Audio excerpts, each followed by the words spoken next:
स्वागत है आपका। आप देख रहे हैं एबीपी न्यूज और आपके साथ हूं मैं दीपा वाफिला। सीधे आपको अलीगढ़ लिए चले। केंद्रीय गृह मंत्री अमित शाह की मौजूदगी वहां पर है, क्या कुछ कह रहे हैं सुनवाते हैं। आए हुए प्यारे भाइयों बहनों, आप सभी को मेरा नमस्कार। आज मैं केवल दिल्ली से एक ही काम के लिए आया हूं। भारतीय जनता पार्टी के वरिष्ठ नेता राम भक्त और पिछड़ों के कल्याण के उत्तर प्रदेश के अंदर शुरुआत करने वाले श्रीमान कल्याण सिंह जी को मैं श्रद्धांजलि देने के लिए आया। सबसे पहले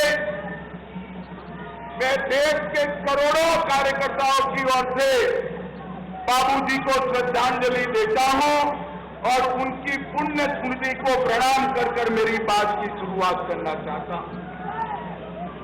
जो लोग बाबूजी को जानते हैं, वैचारिक कर्मठा, प्रशासनिक कुशलता और संगठन की दक्षता और पिछड़ों और गरीब के प्रति असीम संवेदना का प्रतीक बाबूजी कल्याण सिंह थे। मित्रों, आज मैं लंबी बात नहीं करना चाहता। मैं उस दिन कोरोना के कारण अस्पताल में था जब मोदी जी ने श्री राम मंदिर का शिलान्यास करने का काम किया। उस दिन मैंने बाबूजी को फोन किया था। उन्होंने कहा था मेरा जीवन धन्य हो गया, मेरे जीवन का लक्ष्य आज समाप्त। जब बाबूजी उत्तर प्रदेश के मुख्यमंत्री बने तब इन्होंने 3 चीजों पर लक्ष्य दिया था।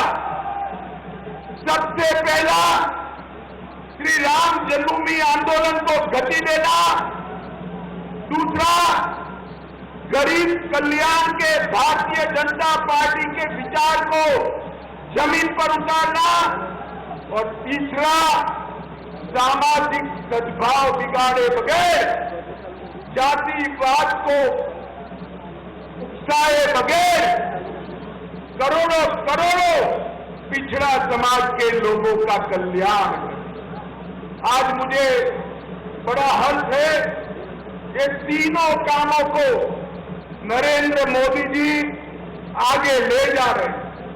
नरेंद्र मोदी जी ने गरीब कल्याण के क्षेत्र में करोड़ों गरीबों के घर में गैस का चूल्हा, बिजली, शौचालय, पीने का पानी, स्वास्थ्य की सुविधाएं, सारे गरीबों को 5 किलो अनाज और ढेर सारी सुविधाएं देकर गरीब कल्याण के लक्ष्य को मोदी जी ने पूरा करने का काम किया है। और दूसरा, बाबूजी ने कभी जातिवाद की बात नहीं की, परंतु हमेशा पिछड़ी समाज की जातियों को संबल देने का काम करा, उनका एम्पावरमेंट करने का काम करा।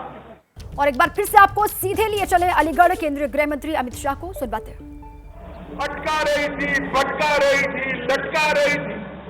मोदी जी ने राम जन्मभूमि के मसले को कोर्ट का जजमेंट लाकर, कोर्ट का जजमेंट आते ही एक दिन बड़े सवेरे खून का कतरा बहाए बगैर प्रभु श्री राम के मंदिर का भूमि पूजन करने का काम कर दिया।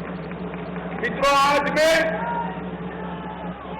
समग्र उत्तर प्रदेश के सभी लोगों को कहना चाहता, हर व्यक्ति के जीवन में कुछ पल आते हैं जो व्यक्ति का परिचय करा देते हैं।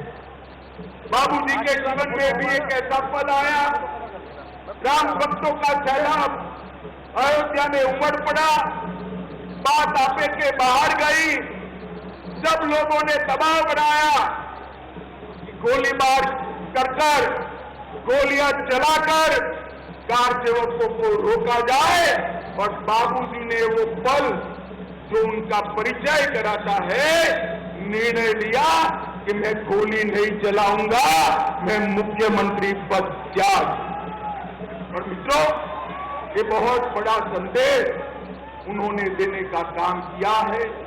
आज हम सबको आनंद है कि नरेंद्र मोदी जी के नेतृत्व में 2024 के शुरू में ही रामलला 550 साल के बाद अपने निज घर के अंदर, अपने भव्य मंदिर के अंदर विराजेंगे। और उस दिन दुनिया भर के राम भक्तों को एक संतोष और गौरव का भाव आएगा। नरेंद्र मोदी जी ने गरीब कल्याण, पिछड़ों का सम्मान और राम मंदिर का अधूरा काम, ये तीनों कामों को ये 9 साल के अंदर अंजाम तक पहुंचाने का काम किया है। मित्रों, आज बाबूजी का स्मृति दिन है। मैं आज सबके बीच में कहना चाहता हूं, मैं यूपी के प्रभारी नाते आया, मुझे उत्तर प्रदेश की जरा भी इंफॉर्मेशन नहीं थी, जरा भी जानकारी नहीं। राजू भैया उस दिन उपस्थित थे, चाय कॉफी देते जाते थे। बाबूजी ने मुझे लगातार 11 घंटे बिठाकर उत्तर प्रदेश के हर जनपद की बारीकियों से अवगत कराया। और अगस्त 2013 से काउंटिंग तक हर दिन 2 बार, एक सुबह और एक शाम को फोन कर उत्तर प्रदेश के चुनावों के लिए उन्होंने हमेशा मार्गदर्शन करने का काम किया। और इसका परिणाम यह आया था कि मोदी जी के नेतृत्व में उत्तर प्रदेश में सारे रिकॉर्ड तोड़ गए थे और 73 सीटों पर भारतीय जनता पार्टी का विजय हुआ। भाइयों बहनों और युवाओं, 2024 में चुनाव आने वाला है। आप बताइए, 73 सीटों का रिकॉर्ड तोड़कर 80 की 80 सीटों पर कमल खिलाएंगे क्या? अरे हम सब जोर से बोले, खिलाएंगे। श्रद्धेय बाबूजी को इससे बड़ी श्रद्धांजलि कोई नहीं हो सकती। मित्रों, 80 की 80 सीटों पर एक बार कमल खिलाइए, मोदी जी को फिर से प्रधानमंत्री बनाइए और पूरे भारत में संदेश भेजिए कि उत्तर प्रदेश भारतीय जनता पार्टी का अभेद गढ़ है, इसको कोई पराजित नहीं कर सकता। भाइयों और बहनों, मैं फिर से एक बार बाबूजी को श्रद्धांजलि देकर मेरी वाणी को विराम दूंगा। मेरे साथ बाबूजी को श्रद्धांजलि देने के लिए और 80 सीटों के संकल्प को दोहराने के लिए आप सभी दोनों हाथ उठाकर भारत माता का जयकारा लगाएंगे।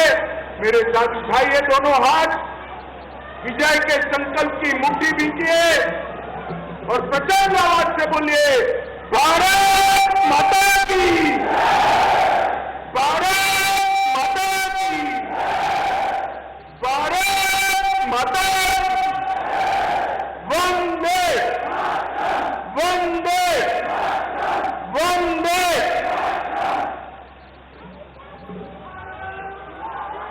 तो केंद्रीय गृह मंत्री अमित शाह को आप सुन रहे थे, अलीगढ़ से उनका संबोधन और किन किन बड़ी बातों का जिक्र किया आप देख लीजिए। उन्होंने कहा कि 2024 में बीजेपी को 80 की 80 सीटों पर जिताइए। बड़ी बातें, संवेदना का प्रतीक कल्याण सिंह, उन्होंने पूर्व सीएम कल्याण सिंह से जुड़ी हुई यादों को भी ताज़ा किया, उनके साथ अपने पूरे राजनीतिक करियर को साझा किया, उसका जिक्र करते हुए दिखाई दिए। और साथ ही साथ 2024 के आम चुनाव को लेकर भी सभी से ये आह्वान किया कि एक बार फिर से पीएम के तौर पर नरेंद्र मोदी ही शपथ लेंगे। बड़ी बातें उनकी क्या रही हैं? पिछड़ा समाज को संवैधानिक अधिकार दिया हमारी सरकार ने, ये उन्होंने कहा। गरीब कल्याण के लिए बहुत काम किया है। पीएम मोदी के नेतृत्व में लगातार काम हो रहा है। पीएम की अगुवाई में पिछड़ों के हितों के लिए काम किया गया। कांग्रेस ने मंदिर का मुद्दा लटकाया, हमने इस मुद्दे का हल निकाला। बाबूजी ने राम मंदिर के लिए सीएम की कुर्सी छोड़ी। कल्याण सिंह को लेकर के ये बात उन्होंने कही। अलीगढ़ में मौजूदगी अमित शाह की और वहीं से उन्होंने तमाम बड़ी बातों का जिक्र किया। पत्रकारिता कोई इमोशन नहीं है, ना अपना कोई ज्ञान देना है और ना कोई विचार थोपना है। पत्रकारिता क्या है? पत्रकारिता का मतलब है सही जानकारी इकट्ठा करना और तथ्य बताना। पत्रकारिता आज जितने महत्वपूर्ण दौर में है, शायद पहले नहीं थी। इस दौर से निकलने के लिए सिर्फ सच दिखाने की जरूरत है, वो सच जो आपके हित को आगे रखे। इसलिए अब रात 9 बजे प्राइम टाइम नहीं होगा, ये आपका टाइम है। जगविंदर पटियाल के साथ देखिए पब्लिक इंटरेस्ट सोमवार से शुक्रवार रात 9 बजे सिर्फ एबीपी न्यूज पर। एबीपी न्यूज आपको रखे आगे।